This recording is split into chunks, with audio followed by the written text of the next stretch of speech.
Ok, vamos a continuar entonces. Permítanme, aquí voy a hacer un pequeño ajuste en mi computadora.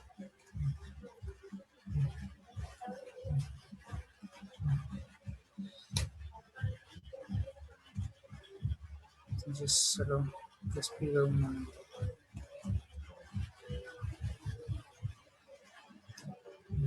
Comparto para...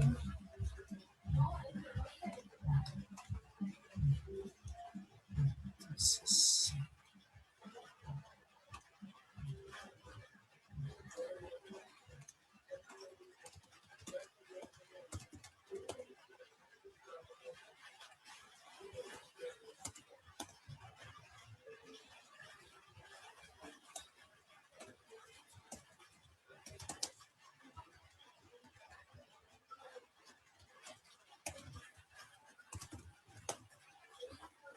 ok,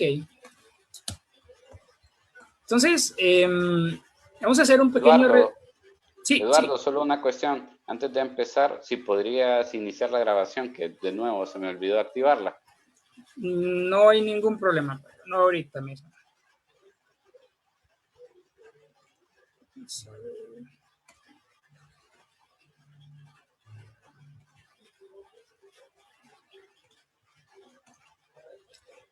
Listo. Entonces, vamos a retomar la conferencia que por cuestiones de técnicas a nivel de fluido eléctrico tuve un pequeño problema y nos quedamos a mitad de camino. Mi nombre es Eduardo Nava, soy parte de la Dirección Ejecutiva de Gestión de Tecnología.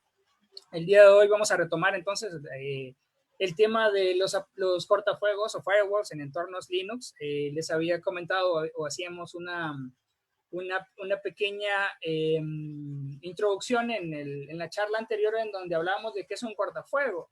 En ese caso, lo conocemos como un aplicativo, ya sea a nivel de hardware o nivel de software, a nivel, por ejemplo, de las tres primeras capas del modelo OSI o la última capa, que es la capa de aplicación, que se encarga de filtrar toda aquella información que sale a través de nuestra red, todo se encarga de verificar los paquetes entrantes y salientes, todo lo que pasa a través de nuestra red o directamente a través de nuestro servicio, porque por ejemplo podríamos configurar este tipo de aplicación en un servidor y podríamos configurar ciertas reglas. Hablábamos también, por ejemplo, de en historia se toman en cuenta dos generaciones, algunos, otros hablan de tres generaciones que comenzaban a partir de 1988.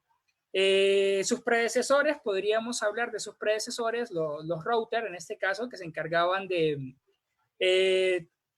enlazar redes y así tenían sus protocolos de seguridad para la parte de, ellos sabían cómo repartir la información o los paquetes a través de nuestro tipo de red. Ya después de 1989, 1990, una de las empresas que ha hecho incontables aportes a esta nueva era tecnológica como lo es AT&T, tres de sus ingenieros desarrollan un tipo de cortafuego de estado que a se le hace una mejora de lo que sería su primera generación, nada más que esto ya tenían una inspección directa de los paquetes. En este caso ya le añaden tecnología nueva y permiten, por ejemplo, saber si o incorporar estados a un paquete que podría indicarles a cada uno a nuestra red en específico si es inicio o es fin, y eso permitía, por ejemplo, ya reducir la pérdida en cuanto a información. Ya luego se desarrollan lo que serían los cortafuegos de aplicación, que es lo que vamos a trabajar el día de hoy,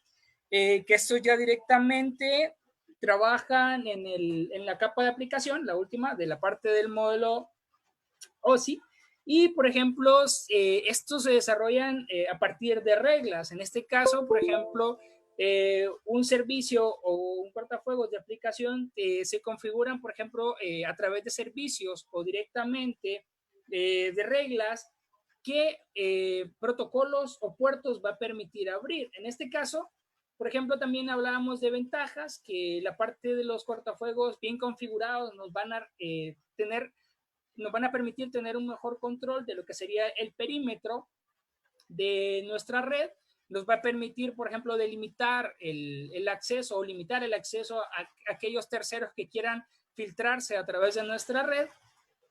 Pues nos permite, por ejemplo, tener un mejor control de qué está sucediendo, qué pasa a través de nuestras redes. También hay que tener en cuenta políticas para la parte de la configuración. Los cortafuegos permiten o tienen dos estados. La primera es la política restrictiva, que esta política determina, por ejemplo, que ningún paquete va a ser permitido a menos que esté configurado dentro de una regla. Y la segunda es la política permisiva, que es lo contrario. Por ejemplo, va a permitir todos aquellos paquetes exceptuando los que se incorporen dentro de una regla o de reglas. Entonces, hablábamos también que debemos tener en cuenta que un cortafuegos, si bien es uno de los eslabones más importantes dentro del apartado de seguridad informática, no nos va a proteger de todo. En este caso, los ataques, por ejemplo, que no pasen a través de un cortafuego, no va a poder detenerlos. En ese caso, ahí tendríamos un problema. ¿Qué pasa? Por ejemplo, si es algún spam que ingresa a través de nuestra red o podría ser un mismo usuario, eso no pasa a través del cortafuego y por ende puede hacernos vulnerable. Entonces, por eso debe existir dentro de una red, dentro de una empresa, o a nivel, por ejemplo, de nuestro diario que hacer en nuestra casa, podemos tener un cortafuego que viene incorporado en la mayoría de los computadores, pero también podemos tener un software antivirus o anti-malware que puedan delimitar también nuestra protección. De igual forma, un ataque de ingeniería social, si ustedes he visto en la agenda que han hablado acerca de estas técnicas, por ejemplo, un ataque de ingeniería social que viene siendo directamente a través de usuarios dentro de una empresa, que sean susceptibles a cualquier ataque, ahí esto no nos protege directamente en firewall. Igual ataques internos, si un empleado se filtra o alguien se filtra dentro de nuestro data center, sería muy difícil que lo podamos detener con un cortafuego. Entonces, también me gustaría retomar la parte de Linux, y ya sabrán que es uno de los sistemas operativos más robustos y es la combinación de varias tecnologías, como ser el proyecto GNU, fundado por el señor Richard Stallman, y el kernel desarrollado por Linus Torvald, quien fue un estudiante en su tiempo, que desarrolló un kernel comenzando con 10.000 líneas. Hoy actualmente podría decirles que el kernel de Linux cuenta con más de 18 millones de líneas de código escritas por diferentes programadores, que es uno de los más utilizados dentro de protocolos de cortafuegos, pero tiene su nivel de complejidad. Entonces, FirewallD viene siendo como el frontend para la parte de IP tables. Entonces se pueden configurar reglas a través de servicios y a través de puertos para controlar el tráfico dentro de una red. Entonces todo esto se hace a través de línea de comandos y directamente a través de una interfaz. En este caso, aquí podemos tener una definición de lo que es FirewallD. Entonces, como les mencionaba, la parte de FirewallD trabaja con zonas y servicios. Una zona es una configuración que delimita el acceso o podría permitir cambiar de configuración a un usuario administrador de un servidor, que le permita tener diferentes configuraciones. Por ejemplo, podríamos tener lo que sería una zona para la parte pública, que es lo que vamos a ver que viene por defecto, pero, por ejemplo, ¿qué pasa si ustedes están en una red externa, por ejemplo, fuera de un Wi-Fi público? Deberían de configurar, por ejemplo, una zona que les permita denegar todo el tráfico entrante y que solo les permita reglas para o protocolos para tráfico saliente dentro de su red. Entonces, de esta forma vamos a hacer algunos ejemplos de para ver cómo funciona el FirewallD con zonas y servicios. Y, por ejemplo, también podemos, este tiene dos estados que vamos a ver en los ejemplos también, que, por ejemplo, podemos hacer configuraciones en tiempo de ejecución. En este caso, por ejemplo, nosotros podemos añadir reglas a nuestro cortafuegos para permitir o denegar tráfico, pero de igual manera esta no va a ser persistente. Quiere decir, por ejemplo, que si utilizamos este protocolo, lo que va a suceder es que si se reinicia el servidor o el mismo servicio, esas reglas no van a permanecer.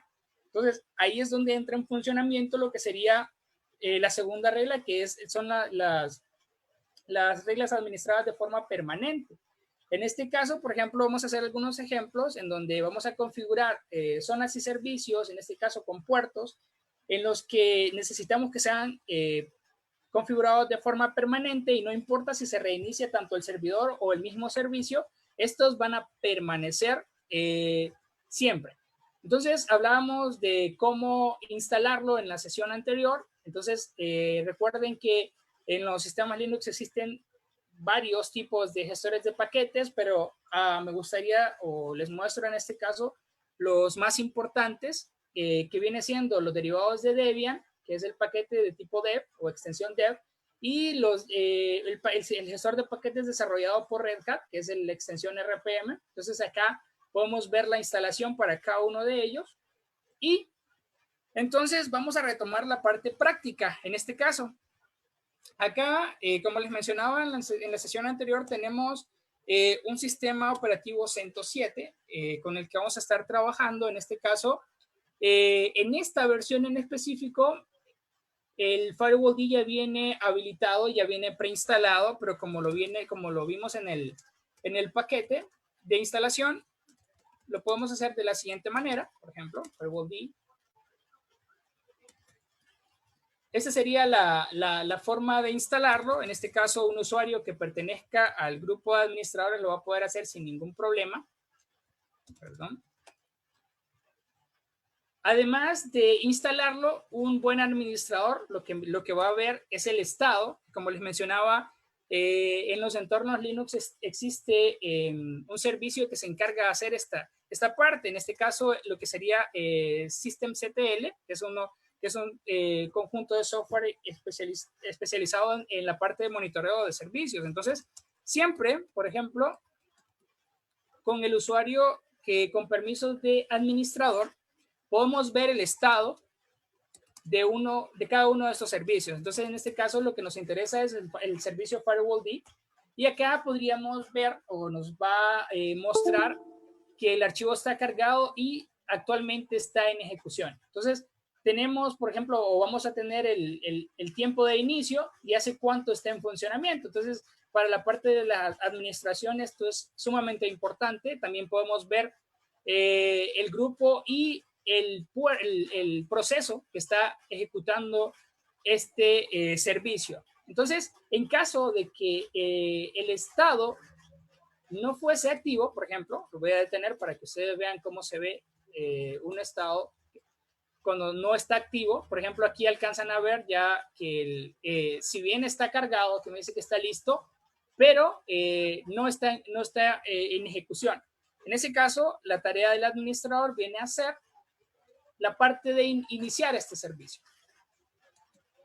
Una vez iniciado, por ejemplo, ya podemos comenzar a configurarlo. En este caso, también el FireWall D tiene 3 estados de configuración. Como les mencionaba, el primero, que es Firewall CMD, que es directamente ejecución de comandos a través de la línea. Y tenemos, por ejemplo, aquí me gustaría mostrarles otro estado, que este es en mi entorno local. Esto, al ser un servidor que carece de interfaz gráfica, no lo podría lanzar, por eso lo estoy ejecutando en esta parte. Tendríamos el Firewall Config, que lo que lanzaría esta parte, como les mencionaba, y siempre requiere de privilegios de administrador, es la interfaz, lanza una interfaz gráfica con cada una de las opciones. Podemos ver las zonas que vienen por defecto dentro del cortafuegos, podemos ver los servicios que ya trae incorporados, podemos agregarlos, por ejemplo, podemos agregar puertos, podemos agregar protocolos, y esto lo vamos a hacer de una forma más interesante a través de línea de comandos. Entonces, acá les mencionaba también que tenemos los tipos de configuración en tiempo de ejecución, que esto, si se reinicia el servicio, no permanece. O sea, si yo añado un protocolo HTTP, en este caso, a través del tiempo en ejecución, si yo reinicio el servicio, lastimosamente no se conserva, mientras que si lo añado con un tipo como servicio permanente, ya ahí no importa. En este caso, vamos a ver la ventaja y la desventaja de cada uno de ellos en la parte práctica. Y la otra, que es que se me había escapado, que es el... Vamos a cerrar esto primero. Viene a ser un estado de configuración si el servicio está activo o no. Por ejemplo, esta tiene como nombre Offline CMD, que ese es otro tipo de configuración que nosotros podemos utilizar cuando el servidor esté apagado. Por ejemplo, me refiero al el servicio esté apagado, el cortafuegos. En este caso yo puedo lanzar exactamente los mismos comandos que Firewall CMD, pero no necesariamente el servicio tiene que estar en ejecución. Entonces, para esos estados tenemos estas opciones. Entonces nosotros vamos a comenzar a trabajar directamente con Firewall CMD, que también, como les mencionaba, tiene su propio comando para verificar el estado de lo que sería el cortafuegos. En este caso, si nosotros, por ejemplo, acá, y que ven que lo hice de esta forma, me dice que no tengo autorización. Este tipo de comandos, al tener un nivel de seguridad un poco elevado, requiere de privilegios de superusuario. En este caso, lo que les mencionaba, el lanzador sudo, que es otro paquete de software, me permite a mí verificar eso. Entonces, como aquí no tenía privilegios, no lo pude lanzar. En este caso, solo con privilegios de administrador. Entonces, con esto yo puedo ver el estado de lo que sería el cortafuegos y me dice que está en ejecución. De igual manera, por ejemplo, les mencionaba que podemos tener varias zonas. Y lo que veíamos en la parte de la interfaz gráfica, tenemos acá lo que sería las zonas. Por ejemplo, si yo ejecuto o lanzo, en este caso, el comando firewall D con lo que sería el tipo de configuración get zones, me lanzaría en este caso qué tipo de zonas tengo disponibles. Firewall D, y el segundo que era el directorio USR, en este caso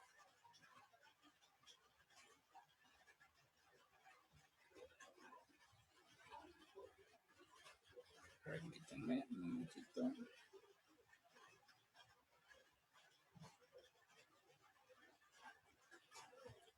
El directorio lib firewall D. Acá tenemos, estos son los directorios que vienen configurados con el servicio. ¿Cuál es la diferencia? Estos son opciones de configuración por defecto. ¿Qué pasa si ustedes actualizan el aplicativo? Estos elementos se van a sobreescribir. Por lo tanto, como les mencionaba anteriormente, no es recomendable configurarlos. El segundo, que viene es el segundo directorio, en este caso el etc firewall D, que como sabrán, este directorio, si ustedes se aventuran en la parte de Linux, es donde se almacenan las configuraciones de todo el software que tenemos instalado dentro de nuestro sistema operativo. Acá sí tenemos exactamente las mismas carpetas. Acá, por ejemplo, si nosotros nos vamos a lo que sería las zonas,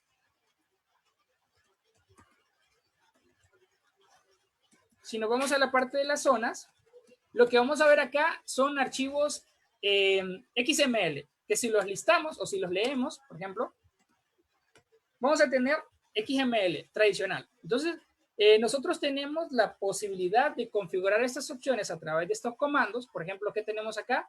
Acá tenemos el nombre. Acá tenemos una pequeña descripción de lo que sería esta zona. Y acá, por ejemplo, podríamos configurar los servicios. ¿Qué pasa si yo quisiera crear una zona?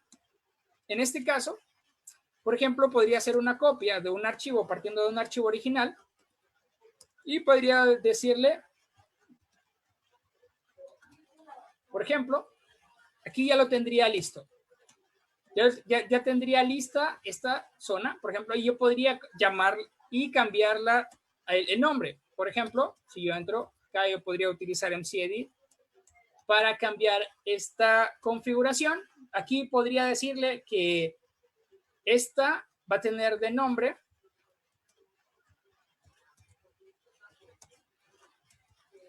por ejemplo, por ponerle un nombre. En este caso podríamos cambiar la configuración y, como sabrán, uno de los servicios por defecto en cada uno de los cortafuegos viene siendo la conexión SSH, y más cuando son servidores en producción. Entonces, acá guardo esto. ¿Y qué pasa? Por ejemplo, si yo lanzo ahorita mi comando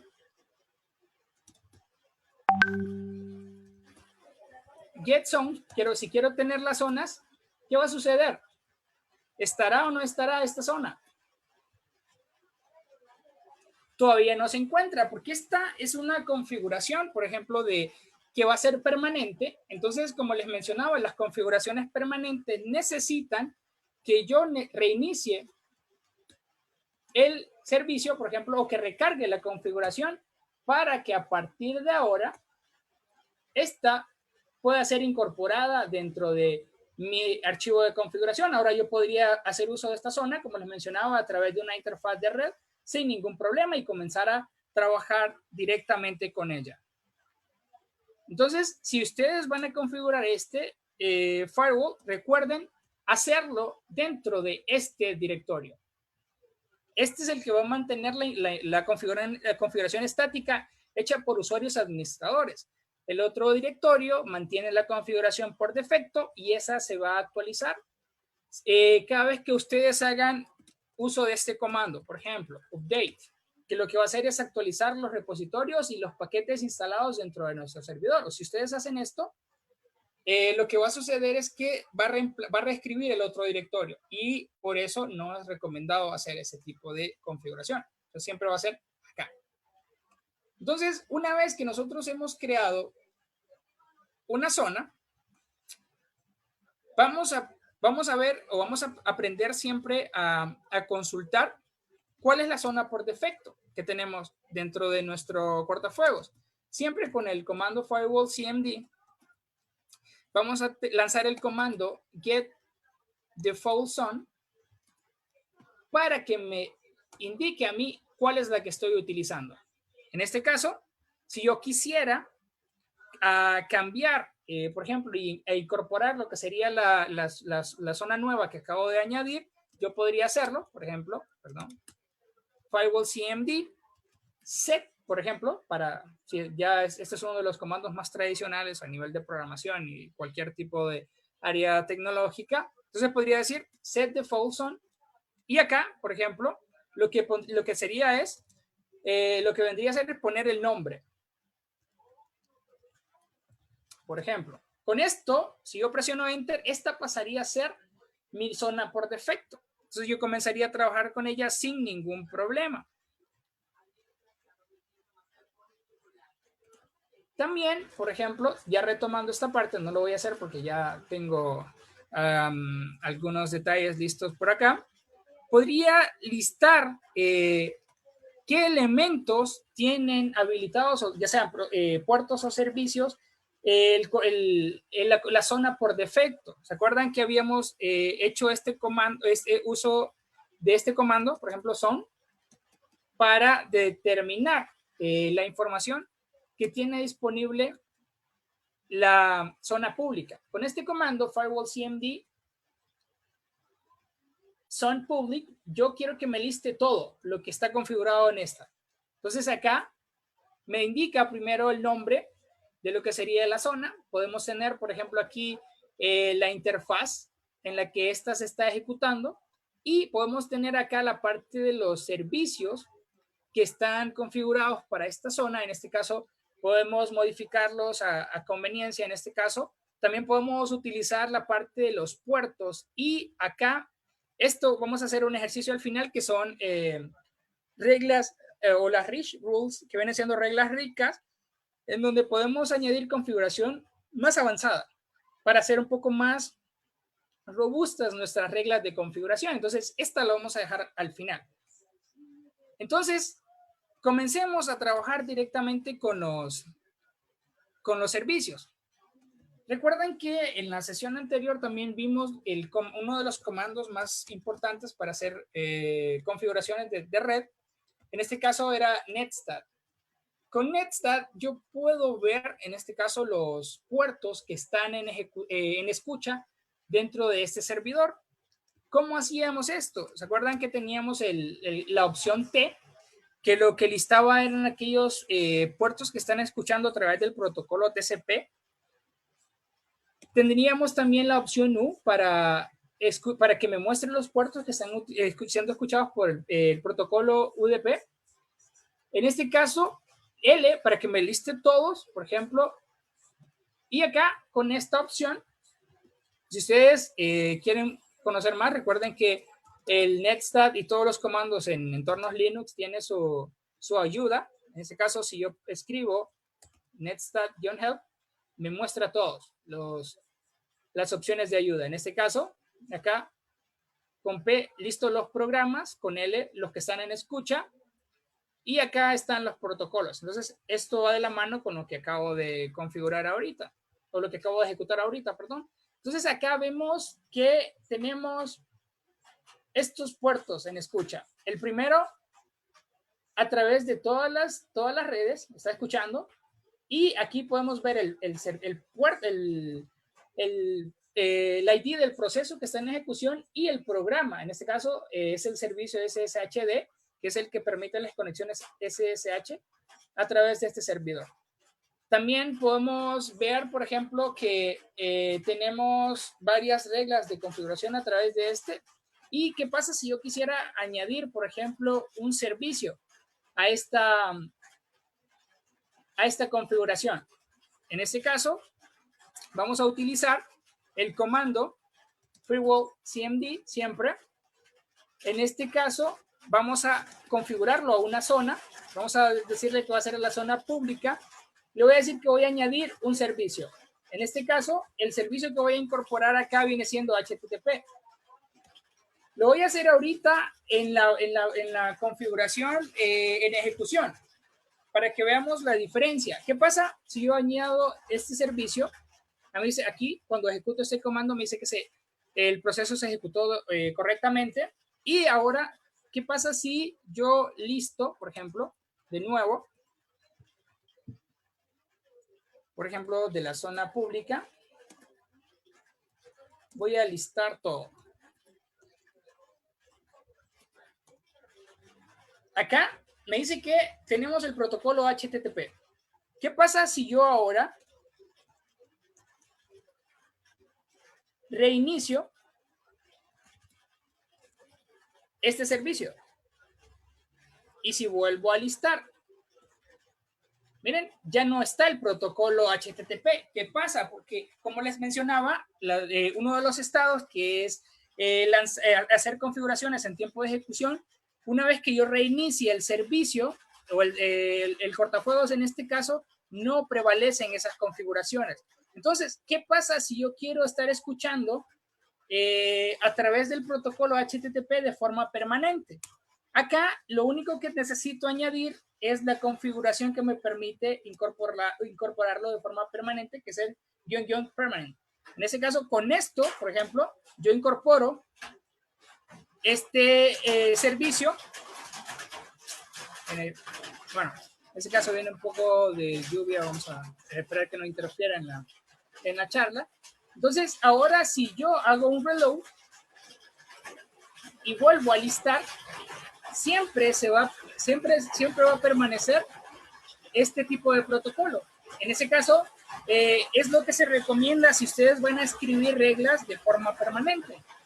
Ahora, ¿qué pasa si yo quiero eliminar de una zona un servicio? Cambio, en ese caso, el add por remove. En este caso, si yo lanzo este comando, acá, perdón,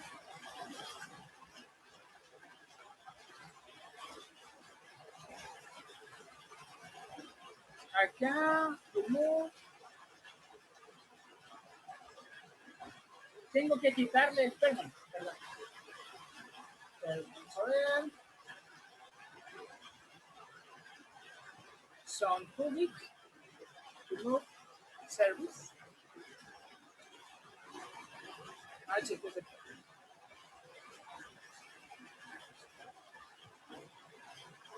Okay. Vamos a listarlo.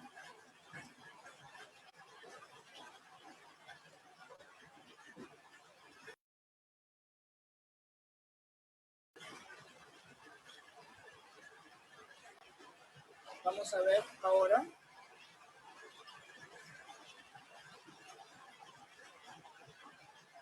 Lo tenemos listo. Permítanme un momento. Vamos a ver.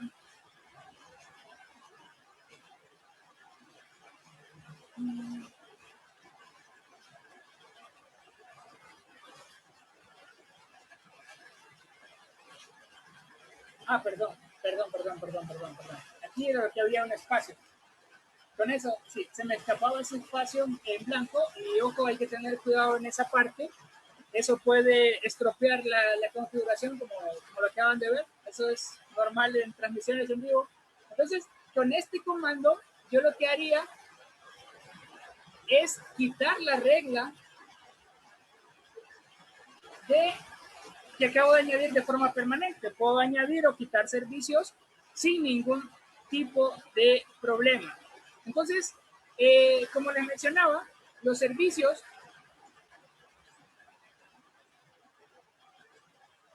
que tenemos por defecto los podemos listar con el comando firewall cmd get service. Me listará todos aquellos servicios que van a ser configurados de forma automática y que la regla, de acuerdo a la zona en la que estemos utilizando, va a requerir. Entonces, si lo que quisiéramos en este caso sería trabajar con puertos, lo que podríamos hacer es añadir un puerto siempre a la zona con la que vamos a trabajar, y en este caso no sería servicio, sino que añadiríamos la opción puerto, y en este caso, vendría a ser el puerto que necesitamos configurar. ¿Qué necesitamos añadir a esto para no tener ningún problema? El protocolo.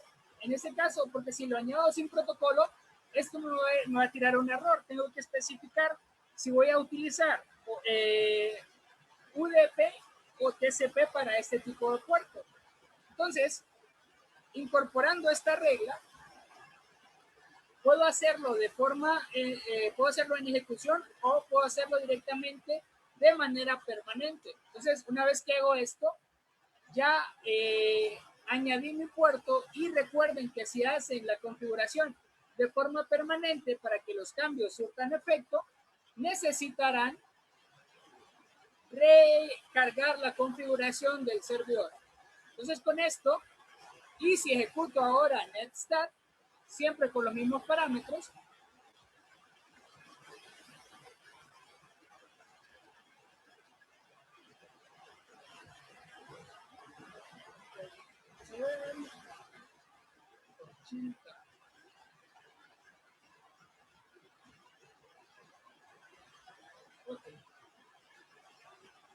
entonces, ¿cómo comprobamos también que esto pueda estar haciendo efecto? Acá lo que yo puedo mostrarles es que en este yo tengo un servidor web, que era lo que teníamos como ejemplo anteriormente. Me dice que no está en ejecución, lo voy a iniciar.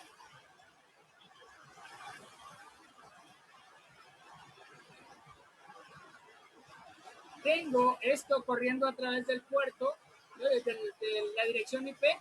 Acá me dice que no está en ejecución. Voy a verificar mis reglas, en este caso.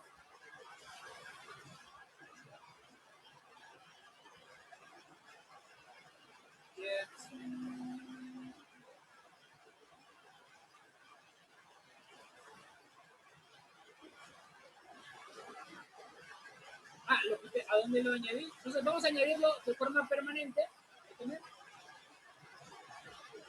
A service, por ejemplo.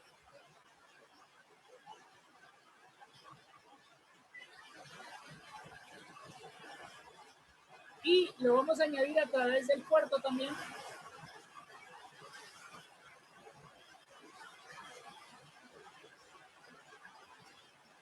Siempre recordando la parte de TCP.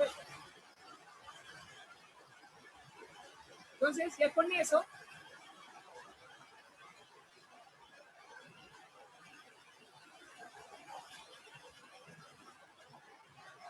puedo verificar que acá ya tengo la regla para HTTP y de igual forma tengo esos puertos configurados. Entonces ya con eso puedo ver que el cortafuegos está configurado para escuchar a través de este tipo de reglas. Ahora, ¿qué pasa si yo, por ejemplo, quisiera restringir el acceso a mi servidor a través de este puerto o una conexión SSH a través de una dirección IP específica? Por ejemplo, a eso le denominamos reglas REACH, que me permiten, por ejemplo, añadir configuración adicional a mi cortafuegos para hacerlo más eficiente. ¿Y cómo podríamos añadir esta parte? Con esto, yo podría restringir, por ejemplo, que mi cortafuegos, a través de la zona pública, tenga una regla que vamos a denominar, por ejemplo, para la parte de IP versión 4, podríamos añadirlo de esta forma, que va a ser la parte de IPv4. Recuerden, aquí es muy importante utilizar comilla simple y comilla doble para la parte de la igualdad. Puede ser al revés, puedo usar comilla doble acá y comilla simple para que así no tengamos problemas en la parte de la configuración. Entonces, con esto, y para que veamos acá, yo podría compartir o permitir acceso solo para esta dirección IP. Por ejemplo, yo podría decir que esta regla lo que va a permitir es, con la opción source, escuchar a través de una dirección IP. Acá yo le podría decir que es a través de la 192.168, voy a hacer un poco más pequeño acá, .0.9. Con esto, lo que yo estoy haciendo es permitir tráfico a través de una IP, y puede ser a través de un servicio o un puerto, por ejemplo, y eso lo podríamos hacer con las opciones port, para indicarle que va a ser el puerto, que va a ser a través de un puerto, y voy a indicarle también lo que sería el puerto. Acá podría ser a través del puerto 22 para conexiones SSH, que permita, por ejemplo, conexiones a través de un puerto 25 para correo. Eso dependerá de lo que nosotros necesitemos. Voy a hacerlo para conexiones SSH, en este caso al 22. Y, por ejemplo, necesito, acá no podría hacer esto. Acá esto no sería recomendable.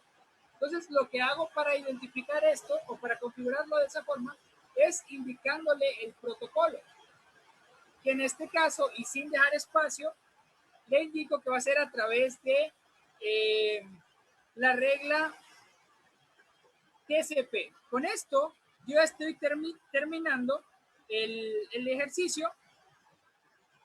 Con esto le estoy diciendo, por ejemplo, que va a escuchar el tráfico a través del puerto 22 por esto.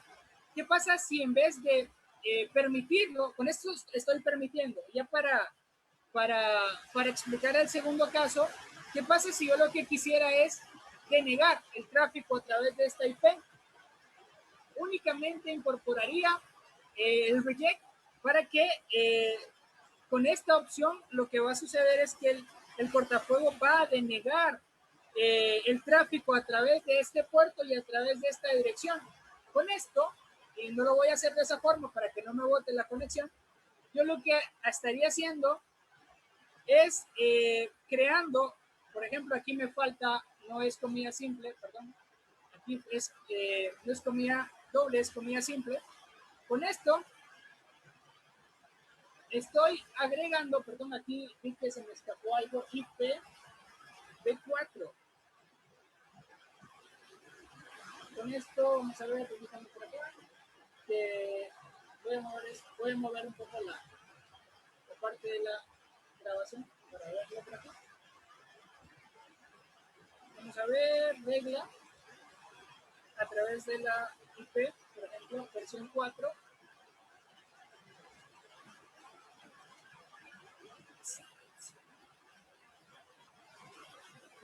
4, puerto,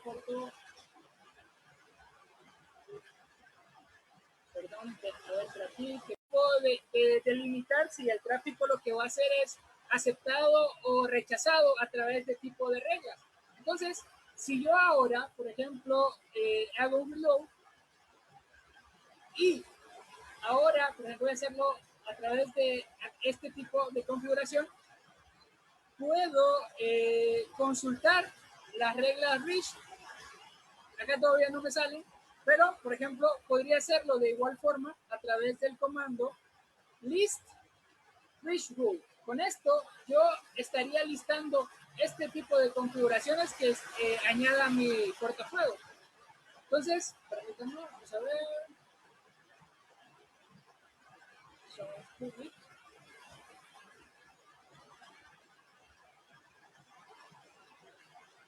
Perdón. No le hice permanente. Entonces, con estas configuraciones, ustedes lo que pueden hacer es configurar a través de puertos, configurar, por ejemplo, denegación de acceso denegación de paquetes o de accesos a este tipo de servicios. Entonces, el saber configurar estos cortafuegos les va a proporcionar muchas ventajas. Entonces, con estas opciones y a través de diferentes interfaces, que es lo último que vamos a hacer, porque yo creo que es un poco molesto para ambas partes el ruido de la lluvia. En este caso, nosotros lo que podemos hacer es cambiar interfaces. El comando IPPADD, me permite a mí ver qué tipo de interfaces estoy utilizando. Acá tengo dos. Puede ser que en un servidor ustedes utilicen más de una.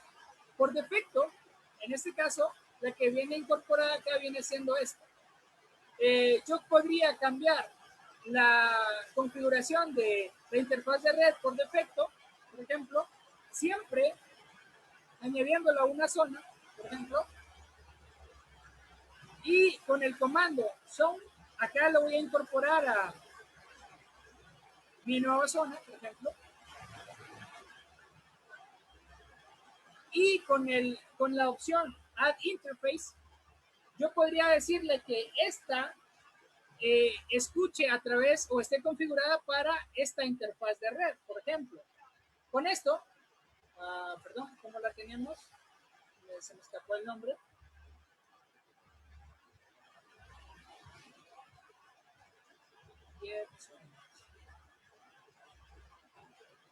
Mi nueva zona en minúscula. Con esto, por ejemplo, para que vean que funciona, aquí solo hay que configurarla en minúscula y ya está. Entonces, con esto yo puedo hacer cambio de interfaces si es lo que en algún momento necesito. De igual manera, todo esto es adaptable a lo que el administrador de servidores necesita en su momento. Por ejemplo, como recomendación, en mi diario que hacer, por ejemplo, si un servidor web va a estar escuchando a través del puerto 443, el 8080, y por ejemplo no va a utilizar SMTP, no va a utilizar, por ejemplo, otro tipo de puerto como ser el 21 para FTP, sino que va a utilizar ese FTP que utiliza el puerto 22.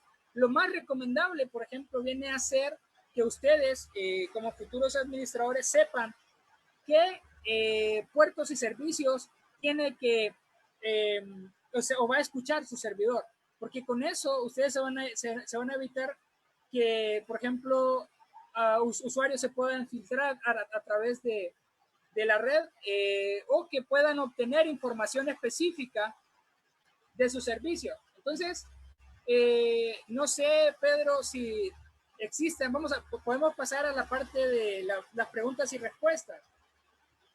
Sí, me parece muy bien. Yo realmente, como te decía en la ocasión pasada, Eduardo, a mí me encantó muchísimas de las opciones que has mostrado y yo realmente veo que después de tu charla, de la primera que se interrumpió por el flujo de energía eléctrica, muchas personas quedaron como con muchas preguntas en la cabeza y personalmente recuerdo una de las conversaciones que tuvo, que es un estudiante que viene empezando la carrera de Ingeniería en Sistemas, me decía que en otra conferencia habíamos visto los ataques de la denegación de servicios. Entonces, ¿cómo un firewall puede proteger para que no pase esto?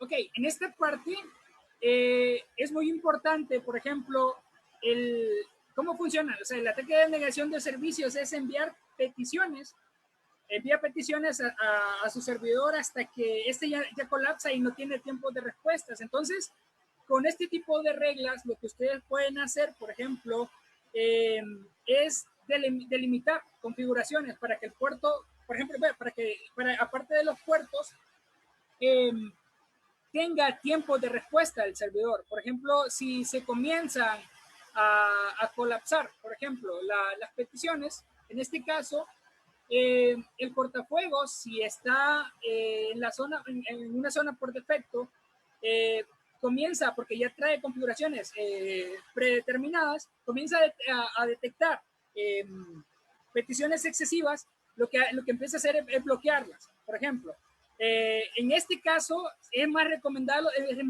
hacerlo a través de firewall de hardware. Y en este caso les recomendaría que lean acerca de WAF, que es uno de los más utilizados, con los que yo directamente he trabajado, que ya tiene, por ejemplo, reglas predeterminadas para tráfico inusual. En este caso, el cortafuegos comienza mediante reglas a detectar ese tráfico inusual, haciendo un escaneo de direcciones IP, por ejemplo, que ustedes pueden poner. Si la dirección IP no es de Honduras, si la dirección IP, por ejemplo, puede ser de una zona de hacking, por ejemplo, llamémosle China. Pueden crear ese tipo de reglas para que lo que sea externo o lo que sea inusual, el cortafuego lo deniegue, o sea, deniegue ese tipo de tráfico. Entonces, en esa parte es lo recomendado.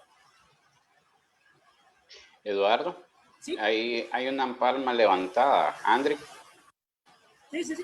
Sí, le iba a preguntar si hay una posibilidad de que exista alguna brecha o vulnerabilidad dentro del firewall de hardware. Sí, bueno, como colegas en la parte de informática, en la parte tecnológica, nosotros tenemos que estar conscientes de que no hay sistema 100% seguro. En ese caso, lo que podemos hacer nosotros es tomar todas las medidas posibles. Recuerden que el firewall solo es un eslabón y no solamente puede existir uno.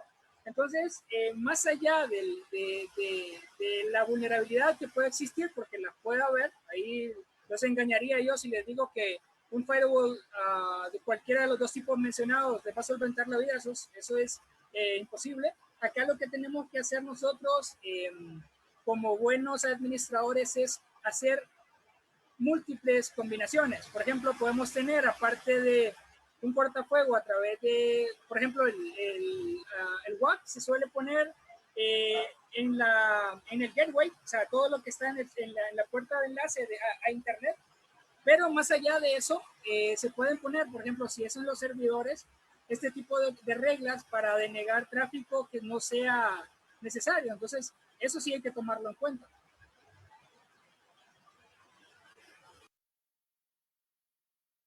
No sé si contesto a tu pregunta en esa parte. Sí, sí, sí. Entonces, ustedes tomen en cuenta eso. No hay sistema infalible. Aquí, como buenos informáticos, nosotros siempre tenemos que tener en cuenta esa parte. No hay sistema que nos vaya a limitar de cualquier ataque. Eso es imposible. Eduardo, yo quiero hacerte una pregunta, pero más que todo es más que reflexión. No está tan orientada al tema, sino que yo quisiera que compartieras un poquito de tu experiencia, primordialmente trabajando con sistemas operativos Linux.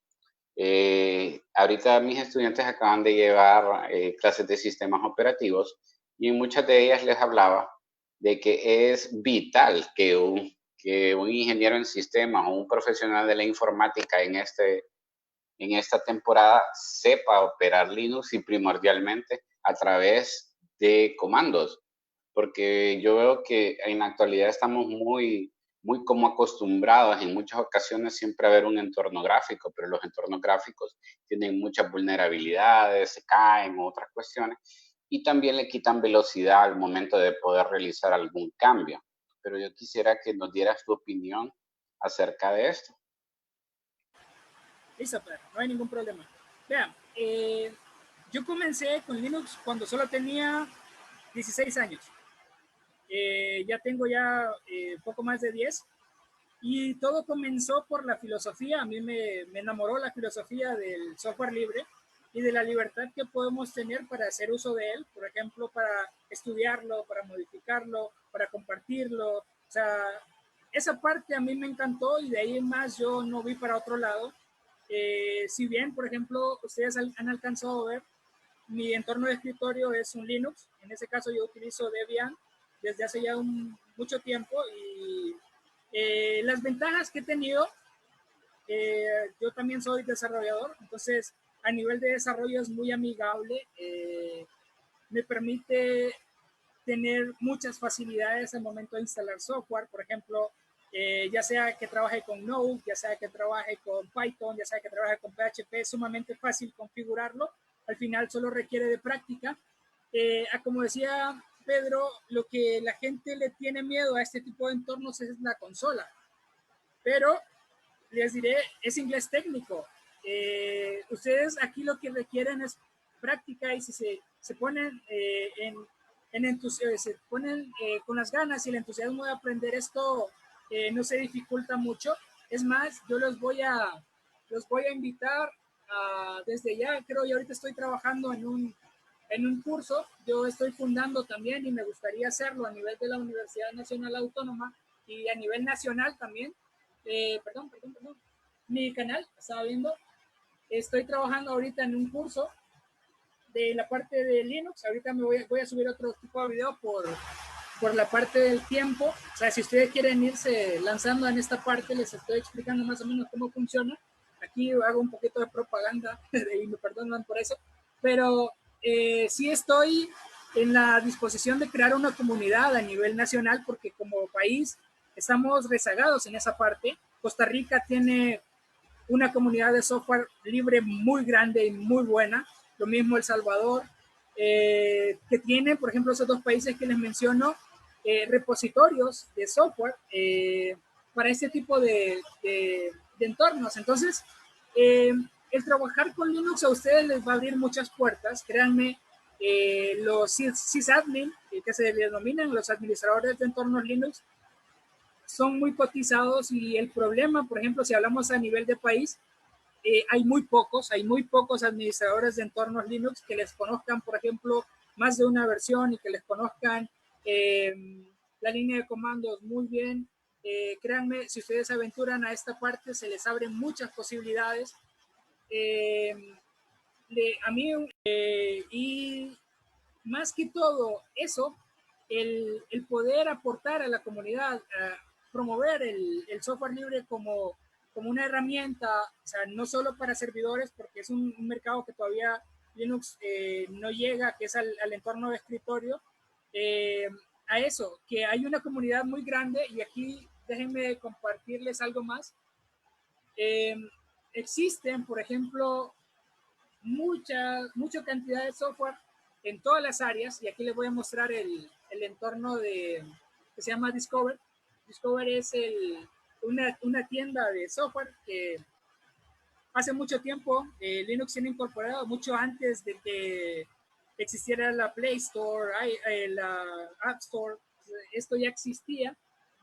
Muchas empresas de software privativo como Microsoft y Apple se han robado ideas del software libre y las han hecho propias. Por ejemplo, les hago una mención de uno de los casos más sonados, por ejemplo, la integración de Apple con todos sus dispositivos, teléfono, iPad y las computadoras, fue una idea que surgió a través de Canonical y lo que lo limitó en este caso fue la plata, o sea, el dinero que tenía Apple no lo tenía Canonical y no pudo lanzar su proyecto.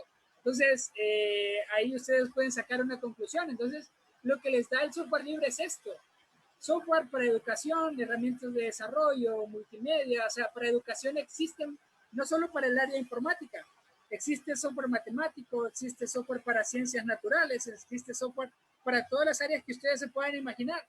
O sea, aquí pueden ver diccionarios, juegos de palabras y un montón de herramientas que pueden utilizar no solo personas con conocimientos a nivel de ingeniería de sistemas o de informática. Y eso es algo que la gente desconoce, que el software libre está para todas las áreas. Entonces, a nivel de escritorio, les puedo decir que es muy amigable. Otra cosa que decía el ingeniero Pedro es la parte de los recursos. Si hacemos un comparativo, Linux o GNU Linux surge para ejecutarse en todas las computadoras posibles, más enfocado a las computadoras que carecían de recursos. Por ejemplo, mi primer computadora fue una de 512 gigabytes y yo corría Ubuntu en su versión 6.10, creo, en su momento, de mil maravillas, y corría mucho mejor que Vista, que estaba en ese entonces, y sin muchos recursos. Entonces, eso es otro aspecto a tomar en cuenta. Para trabajar con Linux no necesitan hardware de primer mundo, o sea, supercomputadoras, ¿no? O sea, les va a correr. Y si son amantes de lo que serían los entornos gráficos, yo les recomendaría Plasma. Por ejemplo, aquí yo les podría hacer eh, algunas, algunas de las opciones que da. Por ejemplo, yo aquí les puedo compartir mi entorno de escritorio. En este caso, tengo la navegación normal, tengo el directorio raíz, mi carpeta personal, videos. La ventaja, por ejemplo, es que tengo muchas opciones. Yo aquí tengo, por ejemplo, la posibilidad de tener hasta mi línea de comandos y navegar a través de línea de comandos. Y no lo vean esto como algo súper avanzado, sino que veanlo más como algo cómodo. Por ejemplo, de aquí me puedo ir, me puedo navegar. Entonces, a mí, lo que ha venido a hacer Linux, y se los digo como una experiencia propia, es a enseñarme. Ustedes en este tipo de sistemas operativos nunca se van a cansar de aprender. Y aquí se los digo por experiencia propia, y si ustedes son curiosos, nunca se van a cansar de aprender y les van a gustar los retos. Van a comenzar a asumir retos. Entonces, yo los invito a que ustedes puedan comenzar a trabajar con este tipo de entornos, y si vienen comenzando, pueden utilizar distribuciones como Ubuntu o Linux Mint, que pueden ser algo más cómodo. Pueden utilizar Fedora, que son las tres con las que podrían comenzar si quieren experimentar. Y en esto lo que pueden hacer es utilizar VirtualBox, o pueden utilizar arranques duales. Por ejemplo, yo aquí les podría mostrar, permítanme, que pueden crear una máquina virtual sin ningún tipo de restricción. Yo aquí puedo crear porque aquí la desventaja es que yo tengo solo servidores, pero pueden utilizar un Ubuntu Desktop con 1 GB de RAM y les va a funcionar de mil maneras, de las mil maravillas. Entonces, si ustedes se quieren aventurar, VirtualBox es una muy buena opción y es software libre en este caso. Tengo una pequeña pregunta. Sí. Es acerca de un tema que hemos tocado bastante con el ingeniero Pedro, y es, existe la posibilidad de que dentro del software libre se encuentre la obsolescencia programada. En este caso es bien difícil, fíjate, la obsolescencia programada, porque los grandes proyectos de software libre son de comunidades. Entonces no hay una empresa detrás de ello, y por eso es muy difícil que pase, porque si hay un grupo de programadores que dejan el proyecto, por ejemplo, o hay una empresa detrás, lo que sucede es que hay fork. Y aquí se me ocurre, por ejemplo, lo más reciente con MySQL. MySQL pasó a ser parte de Oracle, y los desarrolladores principales, o en este caso, el grupo de los desarrolladores que mantenían, hizo un fork y salió MariaDB. Entonces, no es que exista la obsolescencia programada, pero en caso de que un software vaya a desaparecer, lo que sucede es que los desarrolladores pueden seguir manteniéndolo. Así se han dado casos como LibreOffice, que pasó lo mismo, antes se utilizaba bastante y sigue en la comunidad lo que era OpenOffice, y hubo un problema similar, entonces el grupo se dividió y surgió LibreOffice. Y no es que haya cambiado, sino que la funcionalidad es la misma, lo que sucedió fue el nombre y algunas diferencias, pero en Linux eso de obsolescencia programada no suele darse. Increíble. Sí, realmente es un mundo que todos deberíamos de venir y meternos hasta donde podamos para poder seguir aportando, principalmente cuando pertenecemos a los países que pertenecemos, ¿verdad? Limitados de recursos y lo único que cuesta es un poquito más la línea de aprendizaje. No le tengan miedo a la línea, al comando de las líneas de código realmente, porque el command prompts realmente es una herramienta que te ayuda a navegar más rápido, principalmente si tienen bastante experiencia con el teclado, y después de eso van a ver que se va facilitando cada vez más. La mayor parte de los servidores del mundo están en Linux, como ya les he mencionado en muchas ocasiones, y les ayuda a abaratar costos de manera increíble. Así que, Eduardo, quiero agradecerte. No sé si hay alguna pregunta más. Sí. No, básicamente solo un aporte a lo que recién terminabas de decir. Nosotros, por ejemplo, como países con limitantes, por ejemplo, gracias a los gobiernos que tenemos, deberíamos de apostar por gobiernos que apoyen el software libre. Por ejemplo, como les comenté, uno de los proyectos que he seguido muy de cerca y son proyectos fenomenales es la UCR, que comenzó a utilizar netamente software libre en su institución y a la fecha siguen.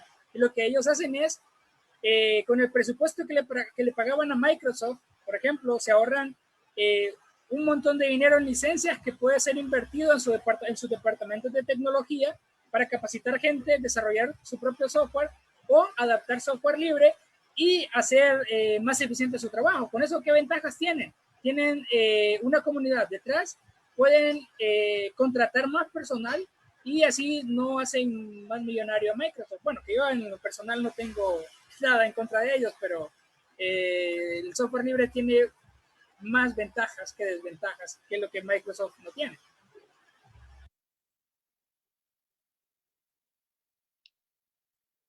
Coincido, Eduardo, que hay más ventajas que desventajas en el software libre. Inclusive les comentaba a un grupo de ustedes un poquito acerca de cómo trabaja Bitcoins, y que en parte también es parte de cómo se da el desarrollo de las aplicaciones en software libre, principalmente para las que tratan de seguridad.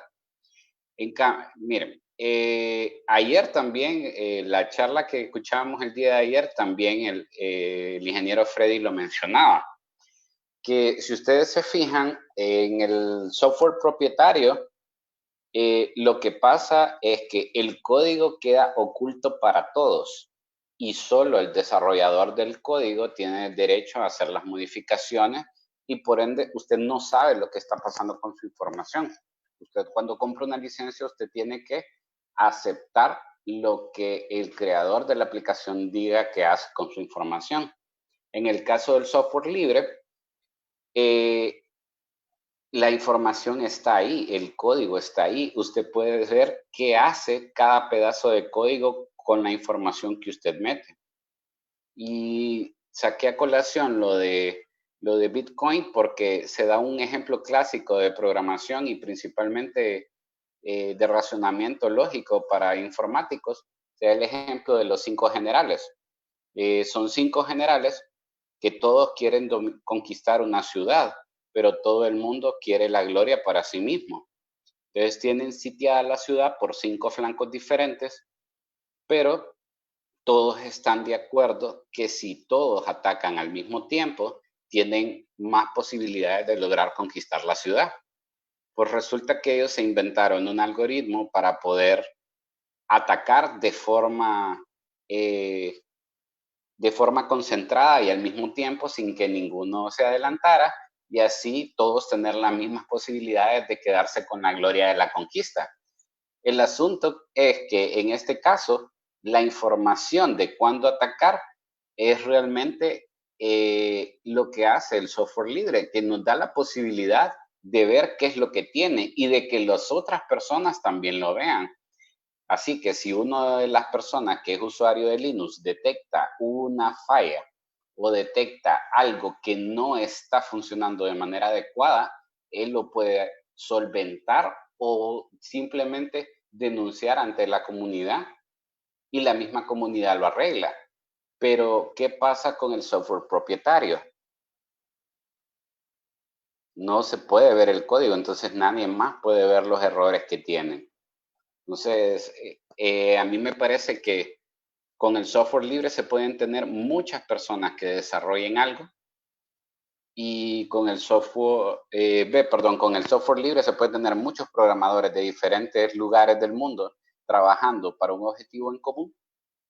Y con el software propietario pues sería como solamente un general intentando atacar solo por un flanco.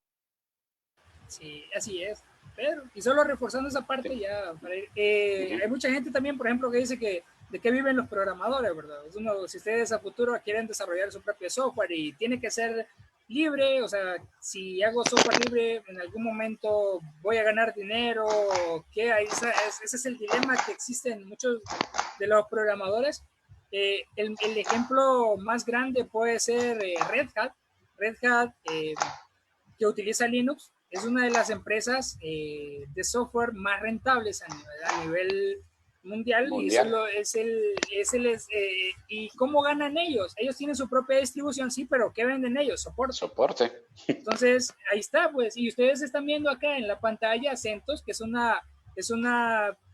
derivado de Red Hat, básicamente sería el Red Hat sin soporte, por ejemplo, con otro nombre, y ustedes pueden apostar a eso, pueden modificarlo, pueden obtenerlo de forma gratuita, pero si ustedes aspiran a futuro a desarrollar software, pueden hacerlo privativo o no, esa es decisión de ustedes al final, pero créanme que a veces hacer un aporte a la comunidad puede ser importante porque con eso ustedes no saben a quién pueden ayudar y para ello también pueden leer acerca de las licencias. Existen muchas licencias, por ejemplo, la versión GPL, la versión, por ejemplo, GPL versión 2, que es un poco más restrictiva a que le vayan a robar su software, a que vayan a robar su código, a que vayan en este caso, a alguien más apropiarse de su código. Eso también están muy protegidos. El software libre no solo es puro código, también hay normativas. Si ustedes acá pueden leerlo, por eso les ponía aquí la parte de la Free Software Foundation, que es la que se encarga de dar información acerca de lo que es el software libre como tal, y ustedes aquí pueden encontrar un montón de información acerca de cómo subir el proyecto, acerca de qué hacen ellos y demás. Ustedes acá también pueden ver, ellos el software libre vive mucho de donaciones, y créanme que no hay donaciones en abundancia, pero hay proyectos que están muy bien resguardados. Por ejemplo, como empresas como Google han apadrinado software libre. Por ejemplo, hoy en día Microsoft, que hay que tomar en cuenta eso. Yo no estoy de acuerdo en que Microsoft meta sus narices en este tipo de proyectos, porque si ustedes se van a la historia, Microsoft desde sus inicios ha intentado desaparecer el software libre. O sea, por ejemplo, ¿qué pasó? Si ustedes investigan acerca de Netscape fue un navegador. Sí. Microsoft lanzó Internet Explorer y con eso persiguieron hasta desaparecer Netscape. Con eso surge después el proyecto Mozilla, pero ellos han atacado de muchas formas el software libre, y ahora ellos quieren decir que apoyan software libre. Pero ahí hay un trasfondo muy interesante. Si ustedes pueden consultar la plataforma Azure, que es la computación en nube de Microsoft, en poco tiempo, por ejemplo, de lanzar Azure, ellos tenían un gran mercado, por ejemplo, para lo que era Windows Server, pero aún en ese lugar Linux le ganó el mercado. Entonces ellos, ¿qué pasó? A partir de ahí empezaron a ver de que el software libre también podría darles plata y empezaron a trabajar, a apoyar el software libre según ellos. Y han hecho varios aportes, pero aún lo que ellos hacen no es software libre. Tienen su propio tipo de licencia que ustedes lo que pueden llegar a leer, que tiene sus limitantes. Por ejemplo, ellos dicen software gratuito, Visual Studio Code, por ejemplo, si ustedes trabajan en la parte de desarrollo, es una muy buena herramienta, no se los puedo negar. Pero, por ejemplo, con esos pequeños aportes, Microsoft todavía no termina de compensar a la comunidad. Entonces hay un trasfondo ahí bien amplio, que les invito a que ustedes puedan leerlo también. Excelente. Bueno, para concluir, Eduardo, primero quisiera agradecerte por tu tiempo, por tu muy interesante conferencia. Créeme que ya hay 2 personas que me pidieron la conclusión y me escribieron a la parte para poder empezar a hacer ciertas configuraciones y empezar a utilizar ese firewall. Quiero agradecerte personalmente también por tu disposición, porque ahora es bien complicado encontrar a gente que quiera aportar su conocimiento y principalmente de una forma altruista, de forma gratuita. Quiero agradecerte por eso y desde ya decirte que te vamos a hacer llegar un reconocimiento de parte de la carrera. Hay 1 millón de lempiras, solo danos tu cuenta. Y solo agradecerte por esto y desde ya dejarte las puertas abiertas para que puedas venir y visitarnos después del COVID. Claro está. Listo. No, de mi parte, qué bueno. De mi parte les agradezco también la invitación. Cuantas veces quieran, yo les puedo dar charlas, no hay ningún problema. Yo soy partidario de que el conocimiento tiene que ser libre y no hay ningún problema siempre que sea para hablar de educación. Pueden contar conmigo. De nuevo, agradezco también su presencia en esto. Lamento mucho que el ruido de la lluvia haya interferido en la charla, la verdad. Me hubiese gustado que las condiciones hubiesen sido otras, pero bueno, no podemos renegar de la naturaleza tampoco. Sí, tampoco, ¿no? Entonces, y eso ya no se puede. Sí, espero también pronto estar allá por Copán nuevamente, Pedro, y pues si estamos por allá, pues sería bueno conversar, tener una pequeña charla acerca de esto también, y de nuevo, gracias por la invitación. Excelente. Y gracias a ustedes por estar acá. Excelente, ahí te esperamos cuando traigamos un Flintsol por acá, el primero de la zona. Tenemos que, y tenés todo mi apoyo en esa parte. Fíjate que yo iba este año, contactamos a Stallman, pero probablemente sea hasta el otro. Sí, yo tuve. Perfecto. Sí, entonces ahí vamos a ver cómo nos organizamos, porque la idea era tener ese evento ahorita en octubre, pero lastimosamente iba a ser una sorpresa para la comunidad, pero imagínate. Sí, hombre, va a ser para el próximo año. Ya tenemos la venia de ellos, ya tenemos el apoyo, entonces vamos a ver cuándo lo podemos tener por acá. Excelente. Muchísimas gracias, Eduardo, y muchísimas gracias. Con esto damos conclusión a las actividades de este pequeño proyecto que empezó como una idea, Copán Libre de Virus, ahora Copán Libre de Virus Informáticos, porque hubo muchas personas que nos preguntaron que si íbamos a dar información acerca del COVID-19, pero pienso de que posiblemente a futuro se repita de nuevo con esta misma temática, con temática más actualizada, pero bajo el mismo nombre. Vamos a plantearnos muchas ideas, pero muchísimas gracias por haber participado, los que se quedaron hasta el final. Recuerden que todas estas publicaciones van a estar en la página web de Ingeniería en Sistemas y también la vamos a compartir en la página del CUROC. Así que muchísimas gracias. Cuídense, que estén bien. Bye. Gracias, un gusto a todos. Listo. Nos vemos. Nos vemos.